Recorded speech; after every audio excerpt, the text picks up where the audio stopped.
গরু খাসির মাংস থেকে কেবলমাত্র কিডনি নষ্ট হয় না, আরও কিছু ক্ষতিকর দিক আছে।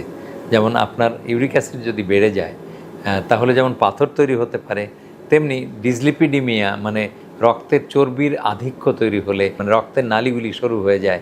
কেবলমাত্র কিডনির রক্তনালীগুলি না, কিডনি ব্রেন থেকে শুরু করুন, ব্রেন, হার্ট, কিডনি, এমনকি পুরুষাঙ্গের রক্তনালীও শুরু হয়ে যায়। সুতরাং আপনার ব্রেনেরও যেমন ক্ষতি হয়, স্ট্রোক হতে পারে, ইস্কিমিক স্ট্রোক মানে যে বিকলাঙ্গ হয়ে যায়, তারপরে হার্টের অ্যাটাক হতে পারে, তেমনি আপনার পৌরুষ বা যৌন ক্ষমতাও কমে যেতে পারে কেবলমাত্র অতিরিক্ত মাংস খাওয়ার কারণে। আপনি হয়তো ভাবছেন যে অতিরিক্ত মাংস খেলে আমার ক্ষমতা আরও বেড়ে যাবে, ধারণা কিন্তু সঠিক নয়।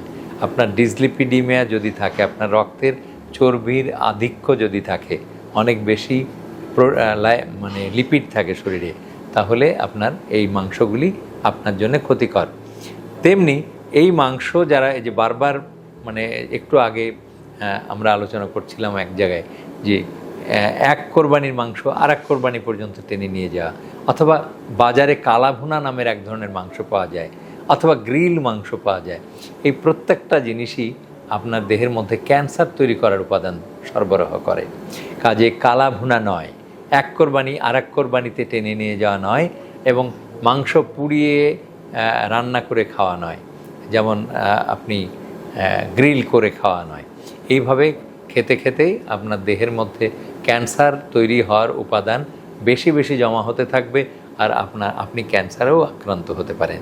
তাহলে দেখেন, কেবলমাত্র কিডনির পাথর হচ্ছে অতিরিক্ত মাংস খেয়ে তা নয়, মাংস খাওয়ার ফলে আপনার ব্রেনে স্ট্রোক হতে পারে, প্রেশার বেড়ে যেতে পারে, আর হার্টের রক্তনালীগুলি সরু হয়ে সেখানেও হার্ট অ্যাটাক হতে পারে, কিডনি নষ্ট হয়ে যেতে পারে আপনার উচ্চ রক্তচাপের কারণে এবং এই রক্তনালী শুরু হওয়ার কারণে, আর সবশেষে আপনার পৌরুষও নষ্ট হয়ে যেতে পারে।